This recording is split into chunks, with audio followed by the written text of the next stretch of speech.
pour tous. Une émission de conseil, de débat, d'information, Intervention des auditeurs. Chaque jour, une thématique. Une émission de motivation. Le paradis pour tous. Le paradis pour tous. Le paradis pour tous. Le paradis pour tous. Du lundi au jeudi. De 8h à 9h. Sur Radio Nour. Radio Nour. Radio Nour. Le paradis pour tous. C'est sur les ondes des 95 FM. Le paradis pour tous. Le paradis pour Le tous. paradis pour tous. Le paradis pour tous. Avec Moussa Touré. Une émission produite, réalisée et proposée par Radio Nour. Radio Nour. Radio Nour. Radio Nour. كالنور في جنح الظلام جاء الحبيب إلى الأنام هديا يضيء دروبهم وكأنه بدر السماء كالنور في جنح الظلام جاء الحبيب إلى الأنام هديا يضيء دروبهم وكأنه.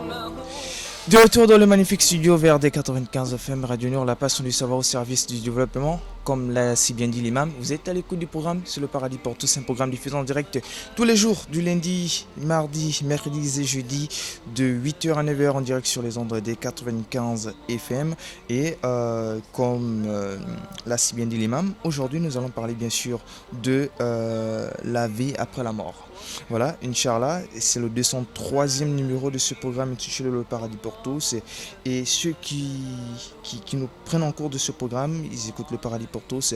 Et nous sommes en direct ce jeudi 4 juin 2020 et c'est le 4e et dernier parcours de la semaine. Alors Imam, j'espère que vous allez bien ce matin. Alhamdulillah. Et merci beaucoup d'avoir pris le relais.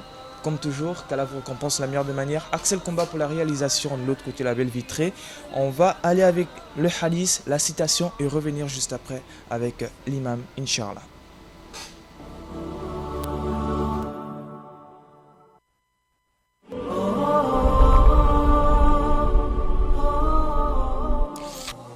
Le messager d'Allah, que la paix d'Allah et son salut soit sur lui, a dit: enseignez, facilitez et ne compliquez pas les choses. Annoncez la bonne nouvelle et ne faites pas fuir les gens. Et si l'un d'entre vous se met en colère, qu'il se taise. Rapporté par Al-Hakim et authentifié par Al-Bani.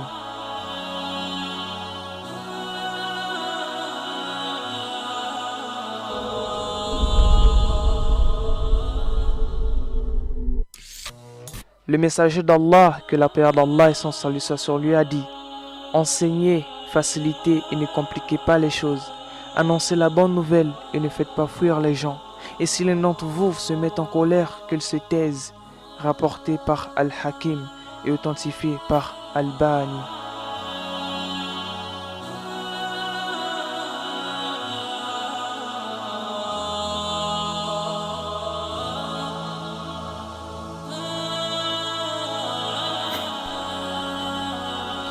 Voilà, auditeurs et auditrices de la bande FM Radio Nour, la passion du savoir au service du développement. C'était bien sûr le hadith du jour qui parle bien sûr de la facilité dans l'enseignement, c'est-à-dire d'enseigner et de faciliter les choses, de ne pas compliquer les choses, etc. Voilà, et sans transition, auditeurs et auditrices de la bande FM, parlons de la citation du jour, le Coran sur mer. Au nom d'Allah, le clément, le miséricordieux, adorez Allah et ne lui donnez aucun associé. Agissez avec bonté envers vos pères et mères, les proches, les orphelins, les pauvres, les proches voisins, le voisin lointain, le collègue et le voyageur et les esclaves en votre possession. Car Allah n'aime pas en vérité le présomptueux et l'arrogant, ceux qui sont avares et ordonnent l'avarice aux autres et cachent ce qu'Allah leur a donné de par sa grâce. Nous avons préparé un châtiment avilissant pour les mécréants. Je réitère, auditeurs et auditrices de la bonne FM, adorez Allah et ne lui donnez aucun associé. Agissez avec bonté envers vos pères et mères, les proches, les orphelins, les pauvres, les proches voisins, le voisin lointain, le collègue et le voyageur et les esclaves en votre possession. Car Allah n'aime pas en vérité le présomptueux, l'arrogant, ceux qui sont avares et ordonnent l'avarice aux autres et cachent ce qu'Allah leur a donné. De par sa grâce, nous avons préparé un châtiment avilissant pour les mécréants. Peut-être que l'imam Ibrahim Bouné aura quelque chose à dire concernant ce verset ou encore ces versets. Alhamdulillah Rabbil Alamin wa salatu wa salamu ala ashrafil anbiya wal mursalin. Oui, c'est un verset, on peut dire, qui résume toutes les bonnes choses de la vie en aimant. Des droits d'Allah, des droits des parents, des droits des voisins, des droits des faibles, des droits des nécessités. Donc il ordonne le musulman d'être un bon communicateur avec tout cet ensemble. Et surtout, quelqu'un qui donne. Voilà, quelqu'un et qui n'encourage pas les autres d'être avares. Bon, il y a toutes ces choses là-dedans. Oui. En un mot, c'est ça la religion musulmane.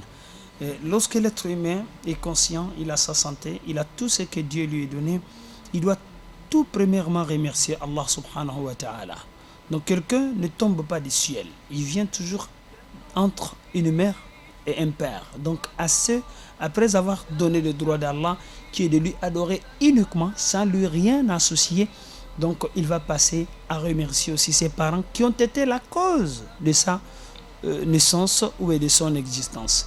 Et après avoir donné aussi le droit de ceci, personne ne pourra faire la vie seule. Tu es entouré des personnes, des voisins, des frères et des sœurs et des démunis et des gens que vous ne partagez aucun lien sanguin avec ceux-là.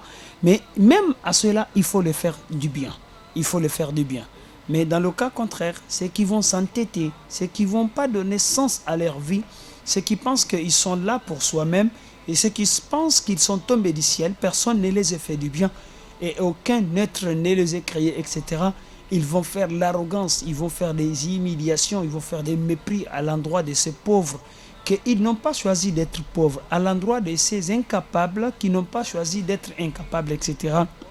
Allah fait une mise en garde que toute mal faite à ces gens-là, donc les personnes, ils auront trouvé des conséquences graves. Donc du coup, lorsque nous nous réveillons un jour, chaque jour que Dieu fait, donc rappelons-nous de ces principes de vie. Donnons les droits d'Allah subhanahu wa ta'ala. Donnons les droits de nos parents s'ils sont vivants ou bien nos parents et s'ils ne sont pas même vivants. Et regardons autour de nous, dans le cadre de nos responsabilités, il y a quelqu'un qui nous sommes accrochés, qui nous attend de lui faire du bien. Mais si on n'arrive pas à exercer toutes ces choses-là parce qu'on est souvent très occupé, oui, mais au moins nos mal et nos caprices, il faut l'empêcher et de ne point déranger qui que ce soit. Mais si cela aussi ne nous interpelle pas, Allah, et il a fait des mises en garde et il a réservé des châtiments très très sévères à l'égard de toute personne que non seulement il n'adore pas Allah, il ne donne pas le droit de ses parents, et bien il fait aussi de mal aux autres. Cela n'est pas du tout recommandé et dans notre religion. Donc que l'on soit vraiment très prudent de ne pas nous causer des énormes torts. Voilà.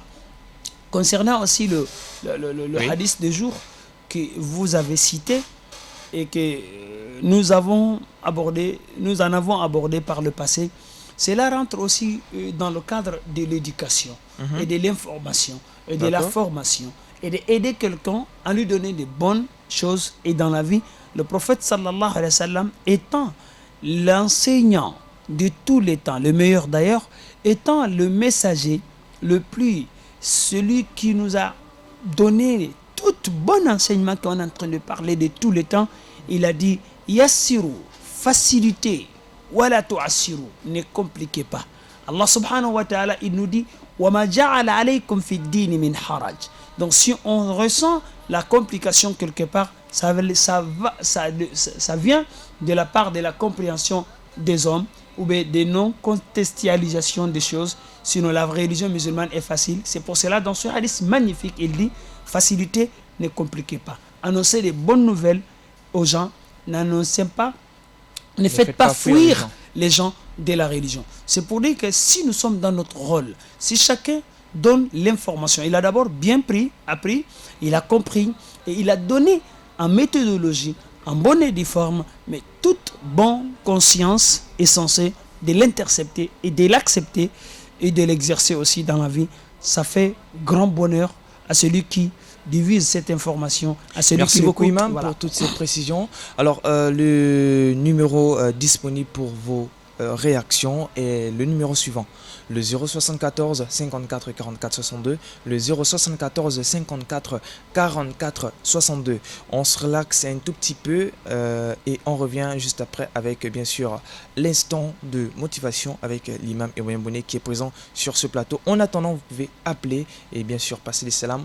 Oh, je passe déjà directement les salams. Je devais oublier, voilà, à tous les auditeurs de la radio et tous les téléspectateurs de Nour Télévision. Et on revient juste après avec cette petite Nour détente 15 à 20 minutes, voilà, comme ça, de relaxation. Et on ira directement dans le vif du sujet avec, bien sûr, l'imam Ibrahim Bouné.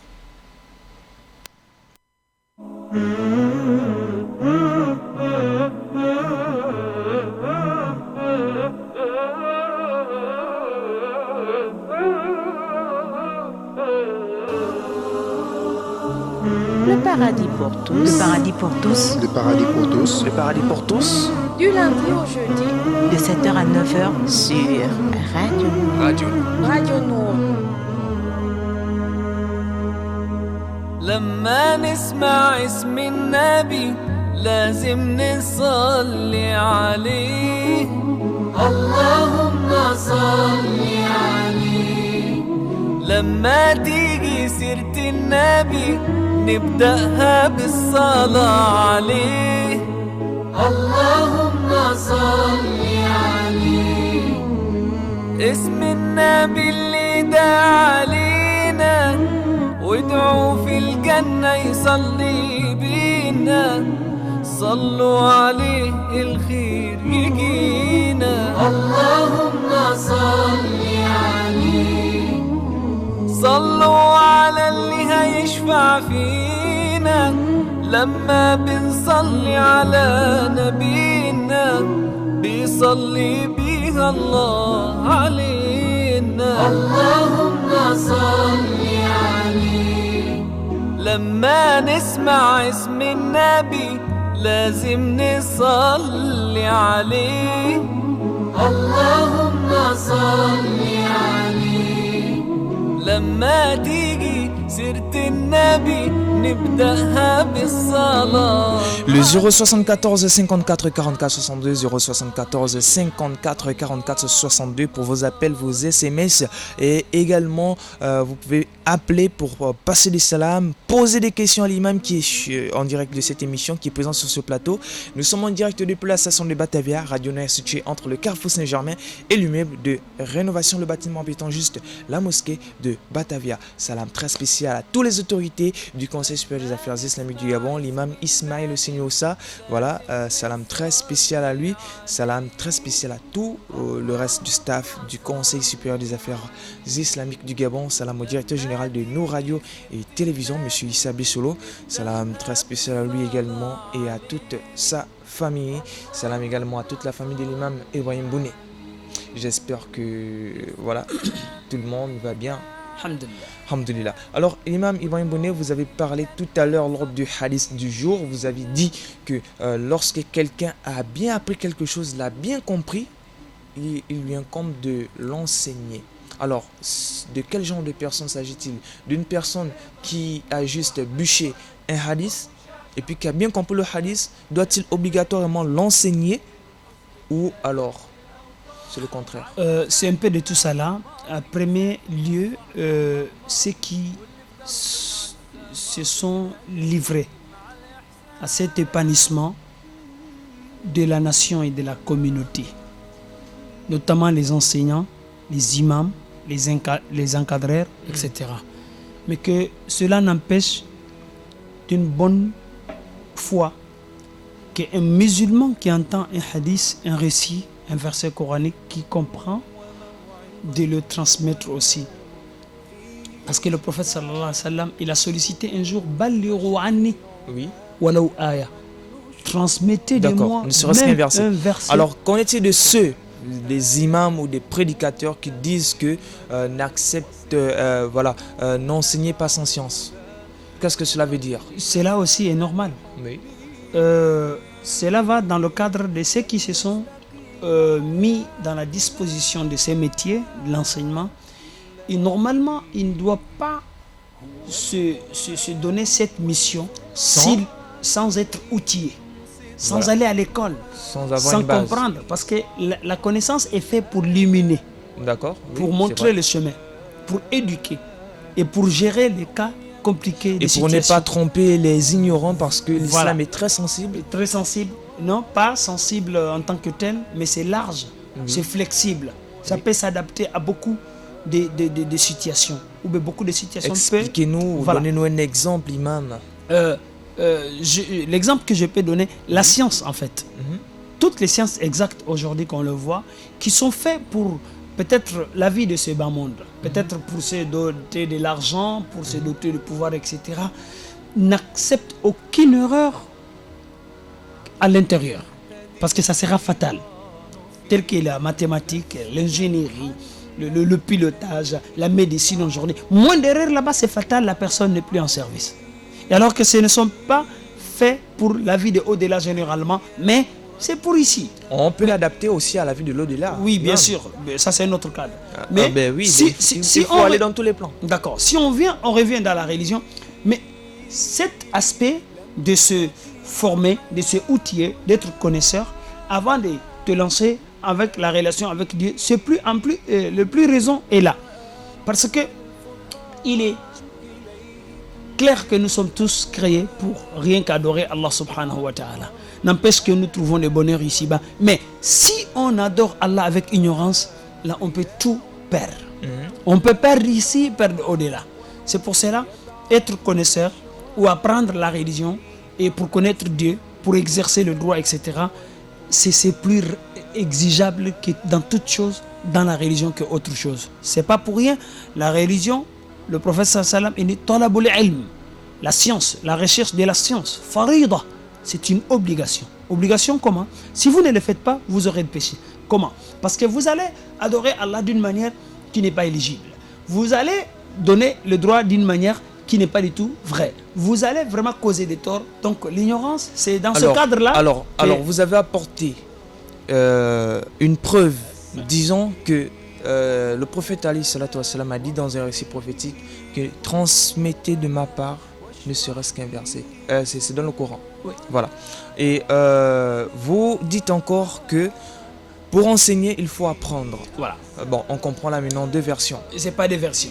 Ça veut dire qu'on ne peut pas transmettre sans avoir appris. Alors, apprendre un hadith, c'est déjà apprendre. Mais pas apprendre. Et pourquoi le transmettre alors qu'on n'a juste qu'un seul hadith dans la tête? Mais un seul hadith peut être la clé d'ouverture à vie. Donc pourquoi ne pas transmettre un hadith parce qu'on n'a pas appris? Non, on n'a pas empêché de transmettre un hadith, mais on a empêché que celui qui vient s'asseoir dans une classe pour un enseignement, celui qui se prend comme un grand connaisseur dans la religion, alors qu'il ne l'est pas, c'est ce que les grave. Imams font allusion Effectivement. de l'empêcher. Donc sinon, le prophète sallam un jour il a dit فَنَضَّرَ اللَّهُ مْرَأً, qu'Allah illumine, qu'Allah projette le parure et la beauté au visage de quelqu'un sami'a maqalati, qui a entendu ma parole, qui a écouté ma parole, il a reçu une information. Fawa'aha, il a bien compris, il a bien pigé. Wa'addaha kama sami. Vous voyez, il a dit, il en a transmis comme il a écouté. Et pourtant, c'est un seul hadith que celui-ci a écouté. Au début de ce hadith, si je ne me trompe pas, il a dit Farubba hamilu fiqhin laysa bifaqih. Quelqu'un, souvent, il arrive qu'il porte la connaissance en soi, mais il n'est pas connaisseur. C'est-à-dire, il n'a pas bien compris. Il a biché, il a mémorisé, il a lu, il a appris, il a lu, mais il y a des enseignements à l'intérieur profondément, et il n'a pas pu discerner cela. Quelqu'un aussi peut porter la connaissance en allant vers quelqu'un qui maîtrise plus que lui. C'est-à-dire, si vous croisez un bon musulman qui est un bon croyant, qui est soumis, qui est patient, qui a tous les acquis de l'islam, et qu'il aime Dieu, il aime son message, il aime sa religion. Souvent, il suffit seulement que vous lui sonnez à l'oreille d'un hadith authentique seulement. Il vous déballe tout. Non, il ne vous déballe pas. Lui, il accepte rapidement. Lui, il comprend plus que vous. Et lui, il met en pratique plus que vous. Il a donc, c'est toi qui l'as amené, c'est toi qui l'as enseigné. Et qu'est-ce qui interdit que quelqu'un dépasse son professeur en sciences? Voilà, ça va dépendre du type de cœur qui intercepte ces choses-là, et ensuite aussi le divulguer, de l'enseigner, etc. Donc, c'est après cela il a dit il a fait la prière, les doléances pour quelqu'un qui a écouté ma parole, il a bien compris comme il a entendu, et il en a transmettre aux autres comme il a compris. Donc cela est le devoir de chaque musulman. Souvent, on laisse la responsabilité seulement aux enseignants. Si tu vas dans un couloir de la vie, tu trouves que personne ne s'intéresse à la formation, à l'éducation, etc. Parce que pour lui, il se dit que ce n'est pas son métier, lui n'a pas appris, lui n'a pas été à l'école. Alors, il ne peut pas sortir de là. Il ne peut pas sortir de là. Ça sont des choses universelles. C'est comme la religion veut nous dire: apprenez et comprenez et transmettez. Cela va se retrouver avec ce hadith clairement. Yassiru wala tu'assiru. Facilitez, ne compliquez pas. Wabashiru. Annoncez des bonnes nouvelles.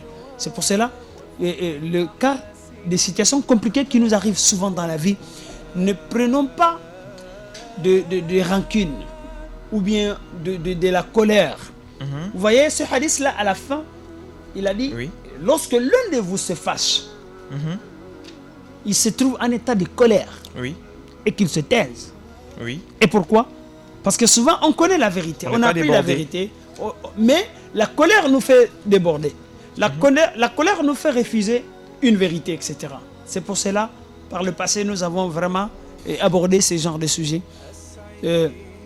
Cela vraiment nous rappelle le grand rôle des enseignants, des imams, des responsables, toute personne qui a une responsabilité d'éducation est concernée. Si une communauté comprenne cela, vous allez voir le taux de la divergence, de la rancune très minime et dans le milieu. De tel que lui, il s'instruit, il apprend sa religion, il aime sa religion, il le cherche. Même la chose aussi qu'il cherche, il trouve, c'est des choses authentiques. Ce n'est pas des choses de dire que non, mon chef a dit, mon chef a dit, c'est mon parent qui a dit, ça c'est ma tradition, etc. Non, lui il met Dieu en amont toutes choses. Il met la religion. Voilà. À toute personne, à tout musulman, qu'il soit homme ou femme, de chercher la science et de s'efforcer à avoir une base. Exactement. Parce que certaines personnes se disent: ah, j'ai déjà dépassé l'âge, si j'apprends, est-ce que je vais pouvoir le faire? Parce que déjà, j'ai une femme, j'ai des enfants, j'ai une famille, je cherche l'argent, et du coup, mon cerveau n'est plus adapté à apprendre la religion. Que dire à ce genre de personnes qui ont ce genre de réflexion? C'est le shaitan qui les trompe. Al-shaitan ya'idukum al-faqr wa ya'murukum bil-fahsha. Wallahu ya'idukum maghfiratan minhu wa fadla. Le shaitan vous promet toujours la pauvreté. Vous voyez? Il a dit que non, le projet, les charges, c'est Shaitan qui lui donne ça là. Alors on a vu beaucoup de grands savants qui ont appris étant grands, qui sont devenus célèbres, érudits et dans la religion musulmane. Donc cela n'est pas une raison. Donc apprendre, s'instruire, la religion, arriver toujours à Dieu n'est pas lié à aucune activité que de le chercher. Donc la vieillesse ne l'empêche pas, la jeunesse ne l'empêche pas, l'occupation ne l'empêche pas. Parce que c'est fait pour t'amener à Dieu, dont tu es l'origine, tu es quitté de chez lui, c'est lui qui t'a créé. Donc si tu ne retournes pas en lui, tu peux perdre à tout moment. Donc vraiment, ne minimisons pas cet aspect. Je crois que si dans une famille ou dans une localité, et tout le monde connaît les droits, et tout le monde a appris, et tout le monde connaît comment donner les droits, comment comprendre ces mêmes droits, comment adorer Dieu. Écoutez, des bagarres, des injures, des conflits, tout disparaîtrait et dans la vie et qu'on n'en verra plus cela. La difficulté, parce que l'autre qui est en face, Peut-être Alors, c'est il ne quoi la connaît pas. solution, imam, pour ce genre de personnes? La solution que tous les musulmans. La solution est dans le hadith. Talabul ilmi faridatun ala kulli muslimin. Donc quand Il il peut a dit peut-être donner des astuces comme ça pour ces genres de personnes afin de pouvoir équilibrer leur emploi du temps. C'est-à-dire un temps pour le travail, un temps pour apprendre, un temps pour la famille, un temps pour se reposer, un temps pour le plaisir, etc. bon, ce planning nous sera vraiment très difficile parce que ce n'est pas de notre compétence, mais et puis ça varie aussi de la personnalité. Voilà, selon c'est celui qui est en face. Moi, je ne connais pas la nature d'activité de tout un chacun. Mais nous, on ne peut donner que les grandes astuces, comme tu dis, les grandes directions, etc. La première chose, il faut connaître l'importance de Alors, la en science. ces périodes de confinement, hein, où bien sûr les lieux de culte, les mosquées sont fermées, ce sont les lieux, hein, où ce sont les lieux célèbres où les musulmans vont Se souvent retrouver. apprendre Ouais. la religion. Ouais. Vu la fermeture de ces endroits, alors est-ce que on peut dire que le musulman vivant au Gabon a toujours cette obligation-là de chercher la science islamique? Bien sûr, Comment doit-il faire alors? Voilà. Est-ce que vous avez des idées? bien sûr. Donnez-nous. s'il vous Depuis le début de ce confinement, moi également et mes collègues imams et enseignants, nous ne sommes pas restés en marge de cette perfection, même dans les coulisses. Il y a des réseaux sociaux aujourd'hui qui se trouvent dans la poche de tout un chacun, dans la main de tout un chacun. Donc dès que le confinement s'est déclenché, on n'a pas cessé d'avoir de contacts et de communication avec tous nos partenaires, avec tous nos confrères, via Alors, nos... qu'est-ce que vous avez mis en place pour les musulmans? On a mis en place, on a créé des forums, des réseaux On sociaux. ne voit pas ces forums, imam. Si Où sont-ils? vous n'êtes pas peut-être intégré dedans. Est-ce que c'est normal, imam, de ne pas intégrer quelqu'un qui est toujours avec vous dans ces forums afin que ce dernier puisse bénéficier aussi? Je vous ai envoyé combien de prêches depuis qu'on est en train de faire. À chaque fois que je me rappelle que je finis seulement des prêches, etc., je te balance dans ton... Oui, c'est vrai. Voilà, tu vois, non? C'est dans ce... Pourtant, c'est... Mais moi, je profite pas également des autres enseignements que donnent les imams qui sont dans ces forums, imam. Bon, peut-être tu ne fréquentes pas nous, nos mosquées, et tu es dans un autre local. Donc, ou bien, il devrait... Ça veut dire que Voilà. si je dois intégrer un de vos forums, Ouais. WhatsApp, WhatsApp, Il faut être dans il la faut que je mosquée. sois de votre mosquée. Pas forcément. Mais c'est Pas- ce que vous êtes en train Pas de dire, forcément. imam. Tu sais, on n'habite pas dans le même quartier. Entre moi et toi, il peut y avoir 10 km de distance ou plus. Oui. Ok. Tu ne peux pas venir chaque fois de venir prier dans ma mosquée. Et naturellement, si c'est avec ces fidèles-là que moi je me croise, on a des forums, on a des groupes, on a etc. Que dès qu'on Vous termine, pouvez on peut-être balance. proposer ça souvent à la radio afin que les musulmans qui veulent bien sûr intégrer ces forums puissent aussi donner leur contact. Peut-être que vous puissiez leur enregistrer et leur mettre dans ces forums afin qu'ils puissent bénéficier. Si je ne me trompe, on a fait même des émissions télé sur cet aspect, donc qu'on a lancé hier tout près. Donc on a montré comment nous sommes fonctionnés durant tout ce temps-là. Donc Oui. les enseignements, peut-être les enseignements académiques, on n'a pas pu faire Et cela parce où que c'est arrêté. où sont nos auditeurs? Où sont-ils situés dans ce cas? Tu trouves que Comment feront-ils pour apprendre la religion? Vu qu'ils sont là, ils ont toujours le souci d'apprendre leur religion islamique. apprendre la religion est très facile parce que nous le faisons tous les jours à quotidien. Alors, Qui par n'est- exemple, s'il y a des auditeurs qui sont... Bon, il y a forcément des auditeurs qui sont à l'écoute de cette émission. Ouais. S'ils veulent, par exemple, intégrer ces forums, comment doit-ils faire? Là, c'est de nous contacter, c'est de nous appeler, au moins de dire que Foulan, Prenons cet auditeur. Voilà. Allô, assalamu alaikum. Assalamu alaikum. Wa alaikum salam. Monsieur Diko Amadou, j'espère que vous allez bien. Je vais bien, alhamdulillah. Alhamdulillah. Monsieur Imam Bouné va bien. Alhamdulillah. alhamdulillah. Ok, assalamu alaikum à vous. Wa alaikum salam. Comme ça, tout là. Il y a deux petites questions à vous poser là. Naam. Allô? Oui, allô, on vous On écoute. s'écoute, monsieur Diko Amadou. Ok, ma première question, Oui. est-ce que après la prière, les 5 prières obligatoires, Oui. est-ce que la Fatiha s'est permis après chaque prière obligatoire? D'accord. Deuxième question. Ma deuxième question, est-ce que le chapelet est permis en l'islam? D'accord. Voilà, c'était ça ma question. Merci beaucoup, monsieur Diko Amadou. Merci. Voilà, donc, c'est-à-dire lorsque on termine de faire une prière obligatoire, souvent l'imam se retourne, ou bien celui qui dirige la prière se retourne et puis dit Fatiha. Non. Vous voyez, Ouais. il y a ça. Deuxième, est-ce que le chapelet est-il permis? S'il vous plaît, imam, répondez de la plus brève de manière parce que le temps de nous la presse. fin de l'émission est déjà, a déjà dépassé au fait. Voilà, cette religion-là n'est nullement venue du vide, etc. Nous avons des références, nous avons la même façon que le prophète sallallahu alayhi wa sallam a effectué ses prières. Donc, après la prière, tout ce qui a été recommandé, ce sont des invocations que le prophète sallallahu alayhi wa sallam citait. C'est vrai que la Fatiha est le plus grand chapitre du Coran, mais ça n'a pas été mentionné nulle part qu'après sa prière, donc dans le cadre des invocations qu'il récitait ses Fatiha. Au contraire, d'autres versets qui sont moins que la Fatiha en importance. C'est-à-dire juste après la prière. Voilà, juste après la prière. Salam. Voilà, la Fatiha On fait genre la les Fatiha, doigts et on demande Fatiha. Ça, ce n'est pas un lieu de la lecture de la Fatiha. D'accord. Donc, ça n'a pas de traçabilité dans Merci. l'islam. Concernant le chapelet, imam. Le chapelet, il y a un très grand point de divergence entre les savants Oui. et sur ces chapelets, etc. Mais la moindre chose que nous pouvons dire, il y a mieux que le chapelet. On ne peut pas dire que non, Alors, c'est il y a une grande interdit. divergence et quelle est la majorité qui a voté pour ou Ça contre? sera très difficile de donner cette statistique dès lors que les compréhensions ne sont pas pareilles. Donc, ce qui est plus recommandé, c'est d'avoir invoqué Allah avec les mains, parce que les jours du jugement, ce sont des choses qui vont témoigner en notre faveur. Mais Effectivement. si quelqu'un a difficulté de ne pas pouvoir compter ou bien de ne pas respecter les nombres demandés selon les comptes-là, il va se faire. Ça, c'est le point de vue de certains savants que moi j'adopte personnellement. S'il veut aussi se faciliter et rapidement de citer.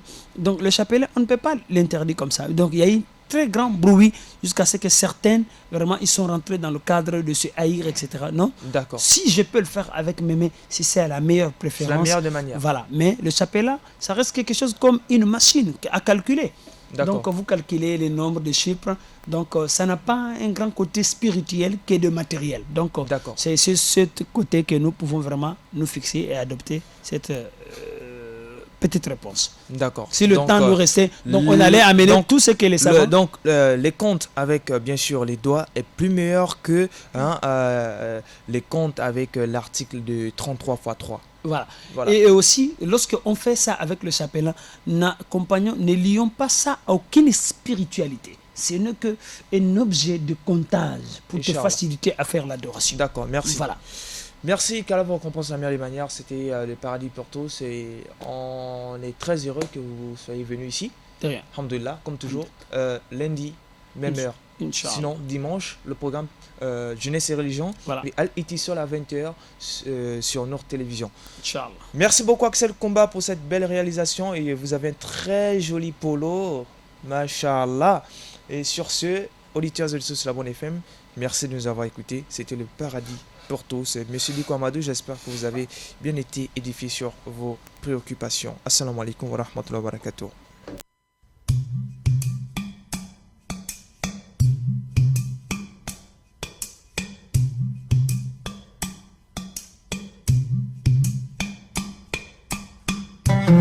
Le saviez-vous? C'est au mois de Ramadan que le Coran a été descendu comme guide pour les gens. Ces jours sont le mois de Ramadan au cours duquel le Coran a été descendu comme guide pour les gens et preuve claire de la bonne direction et du discernement. Donc quiconque d'entre vous est présent ce mois, qu'il jeûne, et quiconque est malade ou en voyage, qu'il jeûne un nombre égal d'autres jours. Allah veut pour vous la facilité et ne veut pas la difficulté pour vous, afin que vous en complétiez le nombre et que vous proclamiez la grandeur d'Allah pour vous avoir guidé et afin que vous soyez reconnaissants.